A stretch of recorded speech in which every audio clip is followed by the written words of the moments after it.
안녕하세요. 오늘은 말씀드린 대로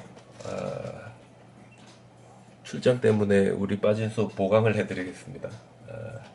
우리 중간 시험 치고 나서 제일 먼저 한 거는 우리 오리엔탈리즘 중에서도 특히 그 유럽의 알프레드 푸시에라든지 뭐 이런 분들에 의해 가지고 우리 이야기되었던 그 불교 미술과 오리엔탈리즘의 관계에 대해서 제가 먼저 말씀드리겠습니다. 알프레드 푸시에는 프랑스의 유명한 미술사학자였는데 이분이 그 간다라 지역에서 발견된 불교 불상들을 보고 아마도 이런 불상들이 원래부터 인도 사람들이 만들어 놓은 것은 아닐 거고 아마도 그리스 문화의 영향을 받아가지고 어떤 그런 감화를 받아가 만들어졌을 거라는 이제 이야기를 했는데 1800년대 후반부터 1900년대 초반에 인도 중북부 간다라 지역에 아주 많은 이 불상들이 발굴됩니다. 간다라 지역은 우리 인도를 이렇게 봤을 때 인도의 요 북서부 지역으로 인도가 유럽이나 중앙아시아나 중국과 소통하는 통로이며 알렉산더 대왕이 이렇게 한번 여기까지 이제 왔다 갔었던 그런 지역이 되겠습니다. 그런 지역에서 이제 발견되는 불상 중에 이제 가장 대표적인 게 요런 이 간다라풍의 불상들인데 요 간다라풍의 불상들을 여러분들이 보시면 옷이 아주 입체적으로 두껍게 잘 나와 있고 얼굴이 길쭉하며 머리가 곱슬머리에 후광이 이렇게 나와 있습니다. 그리고 얼굴도 이렇게 보면 동양인의 얼굴이 아니라 서구적인 이제 얼굴을 하고 있고 코라든지 눈이라든지 보조개라든지 이런 게 보면 일반적인 그 동양적인 불상과는 상당히 다른 어떤 그런 모습을 보여줍니다. 그래서 1910년에 알프레드 푸쉐가 시간이 날 때 이런 불상을 한번 봐줬으면 좋겠는데 왜냐하면 이 꿈꾸는 듯한 조금은 여자 같은 아름다움을 가지고 있는 이런 불상들을 보면 아마도 당신들은 이 헬레니즘적인 특색들에 아주 그 기뻐하게 될 것인데 왜냐하면 당신이 가지고 있는 유럽인의 눈은 전문가, 인도의 전문가의 도움이 필요 없이 이런 불상들이 가지고 있는 뒤에 있는 후광이라든지 곱슬머리라든지 아주 똑바른 얼굴이라든지 그 다음에 눈매가 아주 그 그리스 로마적인 그런 형태를 가지고 있으며 입 옆에 보조개라든지 아니면 그 이 입체감 있는 이런 옷 같은 것 이런 것들을 봤을 때 이런 것들을 총체적으로 봤을 때 이게 이제 그리스풍의 불상이라는 것을 아마 여러분들이 느끼게 될 거다 이렇게 알프레드 푸시가 이야기했습니다. 그리고 이런 불상들에 대해서 빈센트 스미스는 그 인도 행정 관료 출신의 학자인데 빈센트 스미스는 뭐라 했는가 하면 이런 형태의 간다라 불상들은 3세기, 4세기 로마 이류 예술 작품의 아류에 불과하다. 따라서 간다라 예술은 그 자체가 보여주고 있듯이 서구의 일부이지만 그와 동시에 결코 그 예술적인 이 그 완성도에 있어서 서구에 전혀 미치지 못하는 그런 예술이다. 그러니까 이 서구의 일부이면서도 서구의 가짜 정도에 불과하다는 식으로 이제 이 그 동양적인 아니면 우리 그 인도 북서부의 예술 작품들을 깎아내리고 있습니다. 어떤 이런 게 이제 일반적인 1900년대 초반에 이런 분위기였고 알프레드 푸시에가 이제 사실 이런 분위기에 불을 지른 학자다 이렇게 저희들이 이야기할 수 있습니다. 이분이 물론 잘못됐던 건 아니지만 이분은 이런 이 주장을 바탕으로 불교의 불상은 그리스의 문화가 없었다면 생겨나지 못했을 거다라고 이렇게 주장하고 있습니다. 물론 이제 반대되는 의견도 있습니다. 이 그 아난다 구마라 스와미 같은 분은 아니다. 불상은 비록 그 간다라 지역에서 먼저 보이지만 사실상 인도의 많은 불상들이 이미 그 간다라 불상 이전에 나타나 있었다. 특히 이제 마투라 지역에 인도 불상들이 나타난다 이런 이야기인데 어떤 이야기인가 하면 요게 이제 우리 그 인도 캘커타에 있는 인도 박물관에 있는 아주 일반적인 간다라 불상입니다. 아까 본 거하고 비슷하게 두간 옷에 곱슬머리에 아주 서구적인 얼굴을 하고 있는 불상을 여러분들 보실 수 있는데 얼굴 모양도 그렇고 비슷한 시기에 만들어진 마투라의 불상입니다. 인도 중남부인데 보시면 옷도 훨씬 더 얇고 얼굴 형태가 지금 보시면 훨씬 더 좀 이렇게 저희들 일반적으로 클래시컬 쉐이브 오브 페이스 그러니까 서구적인 얼굴이 아니라 아주 동양적인 동그란 얼굴의 형태를 하고 있으며 머리도 지금 보시면 곱슬머리가 아니라 아주 평평한 어떤 이런 머리를 하고 있습니다. 그래서 점차적으로 이런 불상들이 인도에서도 나타났다. 그러니까 얼굴 모양새가 서구적인 얼굴이라기보다는 좀 이 동양적인 얼굴이 아닌가 저희들이 볼 수 있습니다. 근데 조금 이제 시대가 지나서 그러면 과연 어떤 불상들이 인도에서 자리를 잡았는가? 물론 우리 그 이 간다라 지역, 이란 북부, 인도 북서부에 가면 이렇게 꼭 그리스의 신상을 닮은 이런 불상들을 사실 제법 많이 볼 수 있고, 인도 북서부 간다라 지역의 불상들에는 어느 정도 어떤 이런 국제적인 융합이 이제 일어났다고 볼 수 있지만, 저희들이 인도 불교 전체를 저희들이 가지고 보면 물론 이런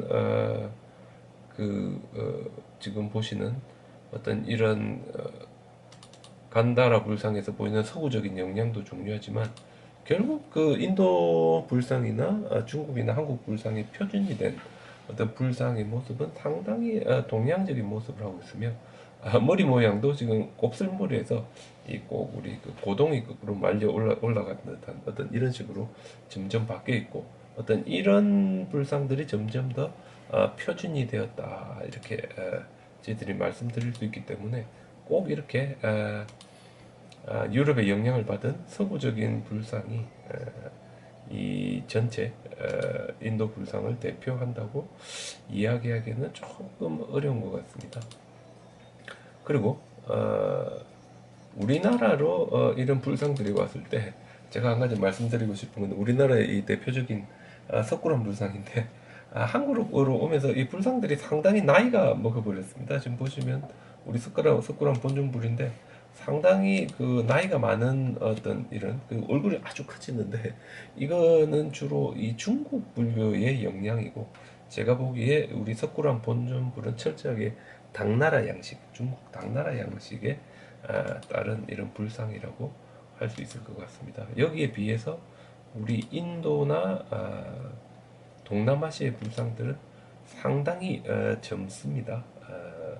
제가 아주 좋아하는 불상 중에 수코타이 불상이 있는데 수코타이 불상을 우리가 한번 보면 상당히 부처님이 아주 젊고 역동적으로 나오는 모습을 볼 수 있습니다. 아주 이 글래머러스하고 얼굴에 미소를 머금고 있는데 살며시 웃고 있는 모습인데 아주 이 나이로 보면 훨씬 더 이렇게 젊은 불상.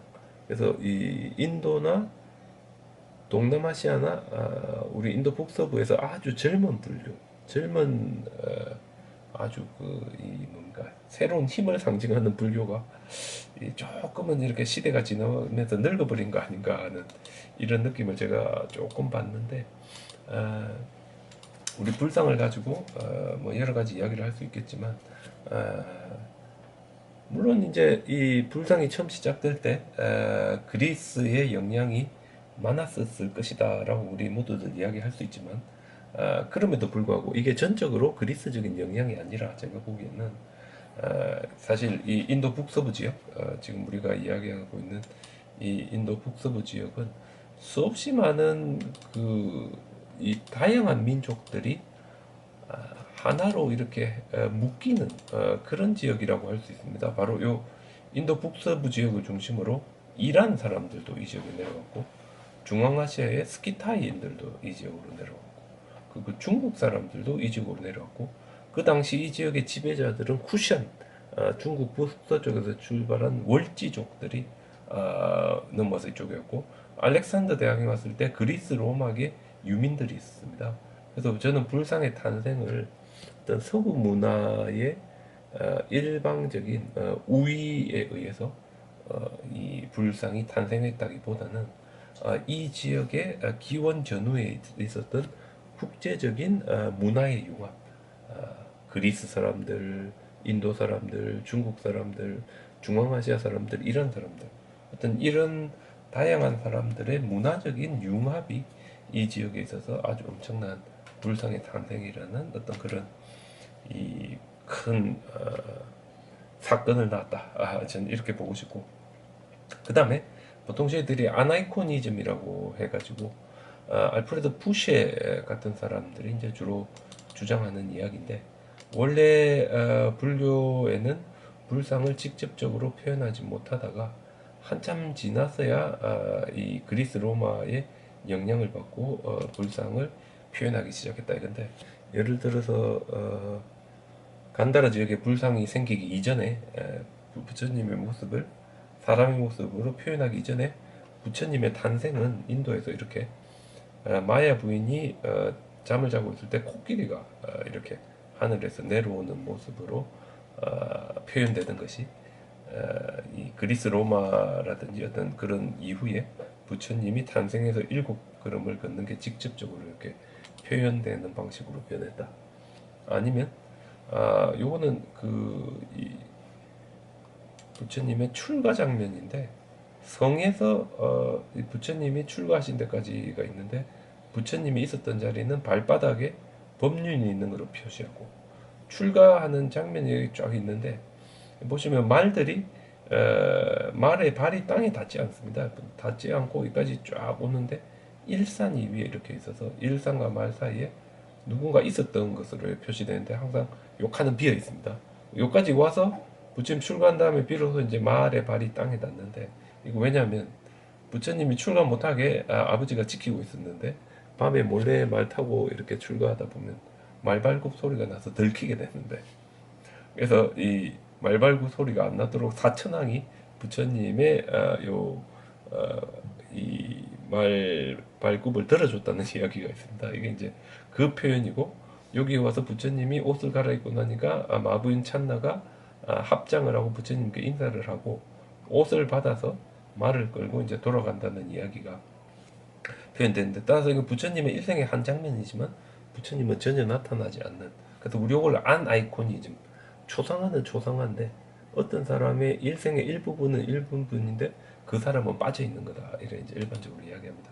근데 이제 그리스 로마의 영향을 받은 간다라 지역, 아니면 우리 국제적인 문화 융합이 일어났던 간다라 지역에서는 일산 밑에 이렇게 출가하는 부처님의 모습이 보이고, 부처님의 손도 꼭 그리스 로마에서 장군들이 전쟁에 승리해서 이렇게 딱 이렇게 당당하게 들어가는 아주 당당한 모습으로 나타나고, 밑에 신들이 말의 발굽을 들어주는 모습을 볼 수 있습니다. 태국으로 가면 아주 이렇게 이쁘게 부처님의 출가 장면을 표현하고 있고, 그다음에 이 깨달음을 얻는 장면 또한 주로 보면 이렇게 빈자리, 상자로 볼 수도 있습니다. 사실 우리가 상자로 볼 수도 있는데 주로 이렇게 빈자리로 표시되는데, 여기 이제 그리스 로마나 우리 국제적인 융합이 일어났던 곳에서는 보리스 나무 밑에 이렇게 보살이 앉아서 명상하는 모습으로 이렇게 나타나고 있습니다.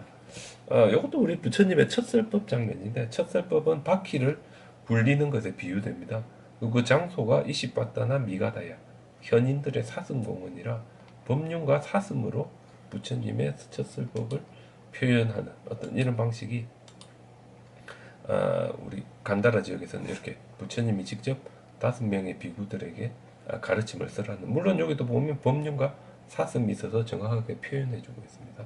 이런 식으로 이제 변해왔고, 이것도 이제 부처님의 첫설법 장면인데 밑에 보시면 법륜과 사슴이 있어서 정확하게 표시해주고 있습니다. 요 부처님의 마지막 이 열반 장면인데, 신체 일부를 모신 게 불탑, 스투파니까 스투파가 부처님의 마지막 열반을 표시한다. 이렇게 이제 저희들이 이야기했는데, 그리스 로마 지역에 가면 이렇게 나타난다. 뭐 이렇게 이야기할 수 있는데 수잔 헌팅턴 같은 분은 여기 반대합니다.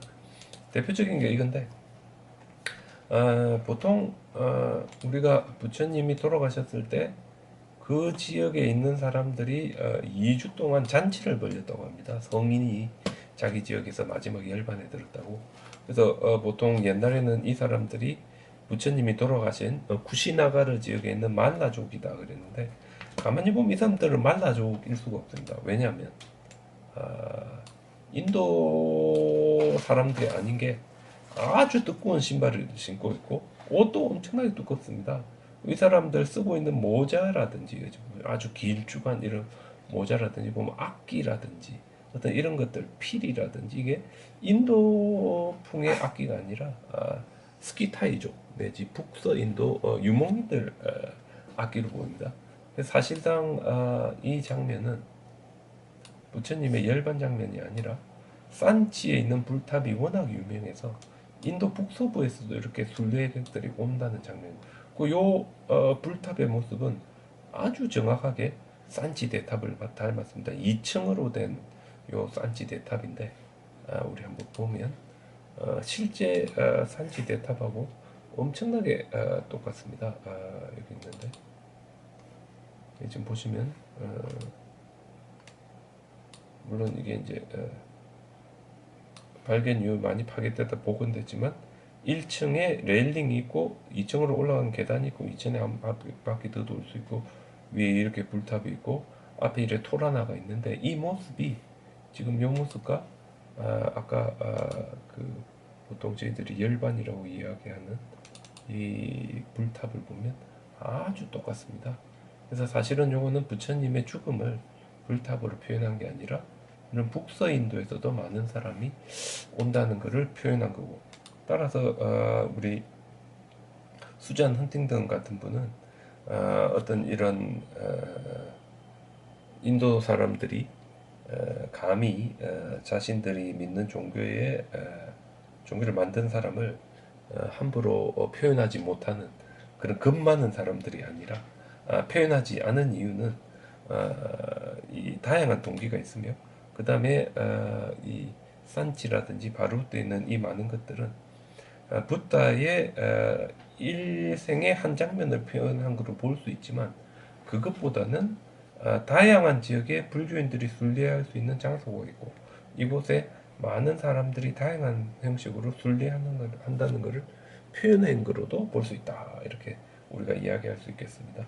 그리고 종교적 봉헌의 대상으로 제가 중요한 것 세 가지 적어놨는데 샤리라카는 신체 일부고 파리보각과는 사용했던 물건이고 우데사카는 기억할 수 있는 것인데 불상은 우데사카 부처님을 기억할 수 있는 것입니다. 그래서 인도적으로 봤을 때 이거보다는 사용했던 물건 보리스 나무라든지 돌아가신 장소라든지 아까 우리 보면 출가했던 장소 이게 훨씬 더 중요하고 그것보다도 더 중요한 것은 샤리라카 부처님의 신체 일부고 따라서 불탑이 훨씬 더 중요하다 이렇게 볼 수 있습니다. 우리나라에도 보면 불탑이 사찰의 중심에 있는 걸 볼 수 있는데 우리 대표적으로 경주 황룡사 같은 경우에 비록 절은 없어졌지만 여기 보면 이 불탑이 있었던 자리가 있습니다. 그래서 우리 불탑과 주변에 있는 거를 가지고 우리 황룡사를 복원해 보면 이 황룡사 금당에 이 거대한 불탑이 중앙에 자리 잡고 있고 이 불탑이 이제 스투파입니다. 불탑이 어디까지나 중앙이고 불상은 요 건물 안에 들어있는 작은 어떤 그런 거다고 할 수 있고 여기는 우리 그 백제의 그 익산 미륵사지인데 미륵사지도 여러분 가서 보시면 지금 요래 아주 엉성하게 일제시대 때 복원된 미륵사지 탑이 일부가 남아 있는데 사실 요런 아주 높은 불탑의 이 아랫부분만 무너져서 남아 있다고 볼 수 있는데 저희들도 복원해 보면 익산 미륵사지도 이렇게 중앙에 있는 불탑과 옆에 불탑 두 개인 요 세 개의 불탑이 이제 중앙이고 가장 중심이다 할 수 있습니다. 그래서 어디까지나 이 그 부처님의 신체 일부 샤리라카가 불교에서는 가장 중요한 거였다 우리가 이렇게 이야기할 수 있을 것 같습니다.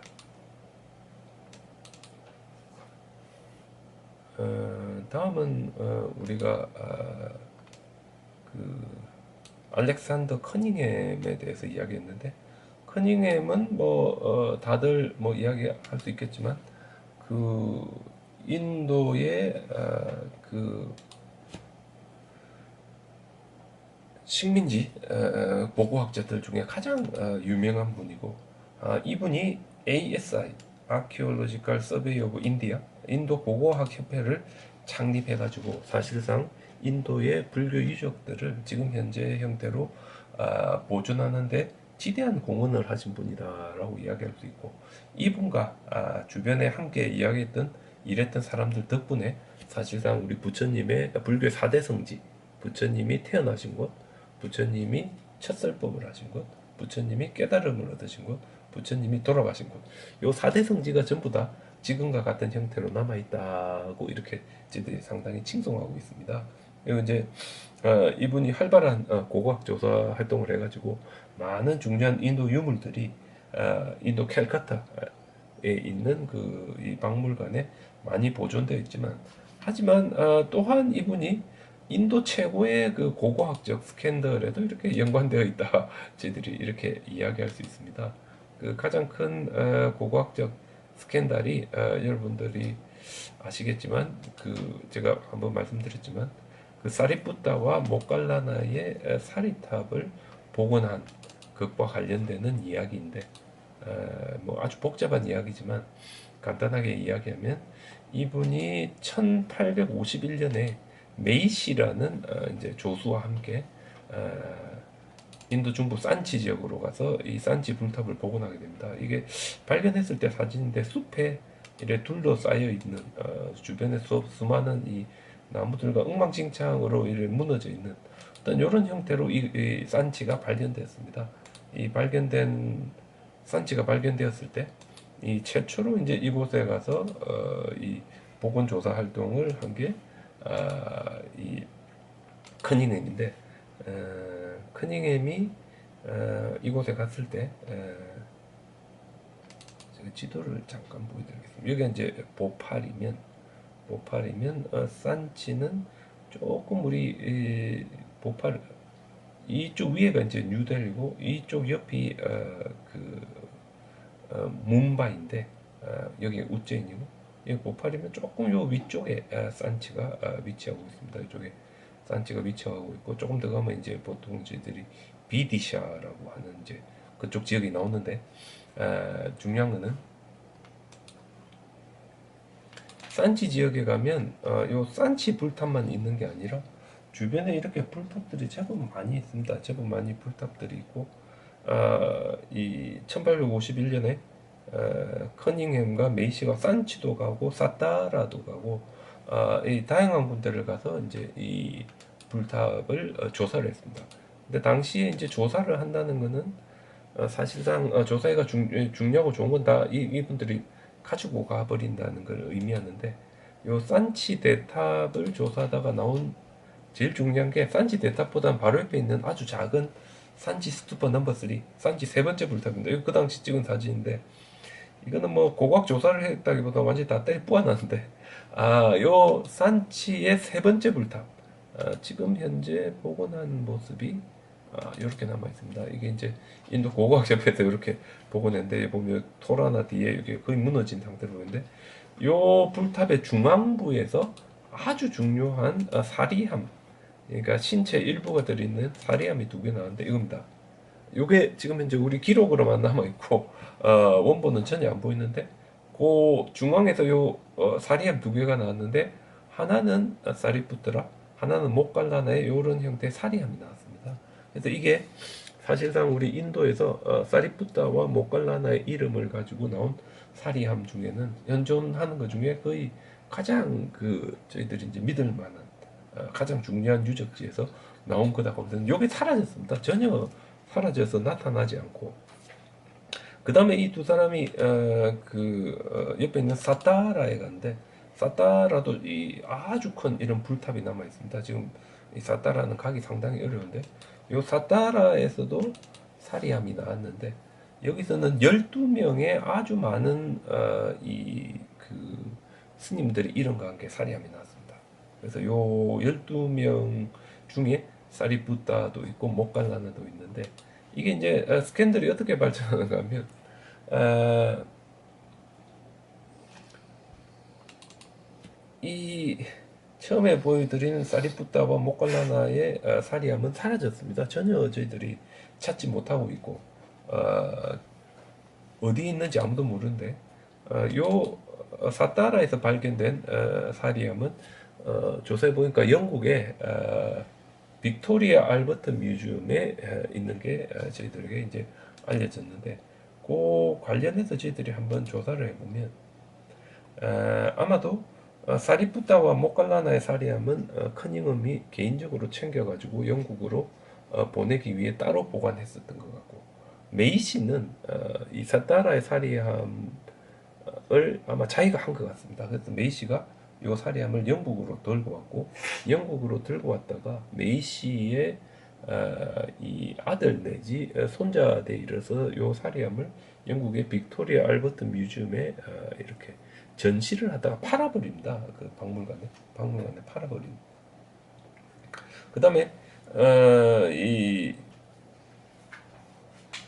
커닝햄이 가지고 있었던 사리함은 1884년에 캘카타를 출발해서 이 영국으로 가던 이 인더소가 스리랑카 앞바다에서 침몰했을 때 커닝햄이 보낸 아주 중요한 몇 개의 상자와 함께 이 배가 침몰하게 되는데 아마도 그 안에 있었던 거 아닌가 저희들이 이렇게 생각하고 있습니다. 아마도 이 안에 있었을 것 같은데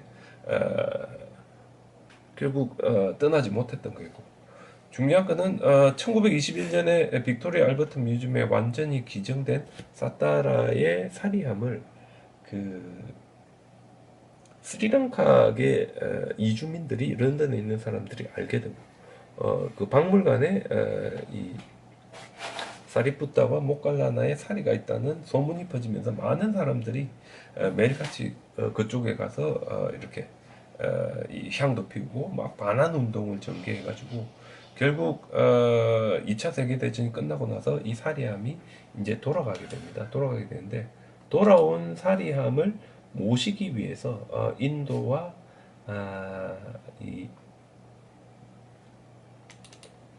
스리랑카가 함께 만든 건물이 지금 현재 요 우리 산치 대타 바로 앞에 있는 요 작은 건물인데 요게 보통 우리 제띠야기리 비하라라고 해가 마하보리 소사이티의 산치의 대불당입니다.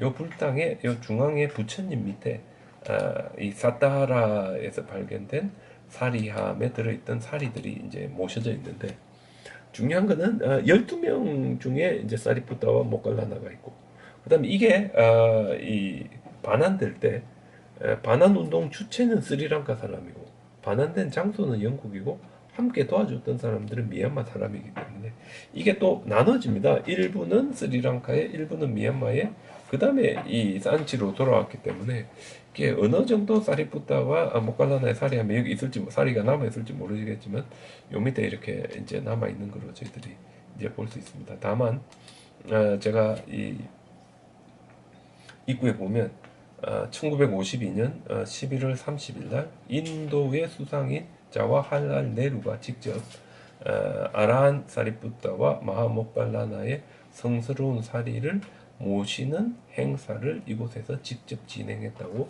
현판을 놔서 이 행사의 중요성을 이야기하고 있고 이게 이제 신생 독립국 인도에서는 가장 중요한 이 국가의 프라이드와 관련된 행사가 되었고 이 불교가 어떤 신생 독립국의 아주 이 당당한 모습에 뭔가 희망을 주는 어떤 그런 모습으로 사용된 중요한 예가 되었다라고 할 수 있습니다. 그래서 이제 식민지 시대 때 어떤 이 불교 연구와 불교와 관련된 것들이 어떤 식으로 우리가 연관되는지도 우리 이 케이스를 통해서 알 수 있다 이렇게 말씀드릴 수 있겠습니다.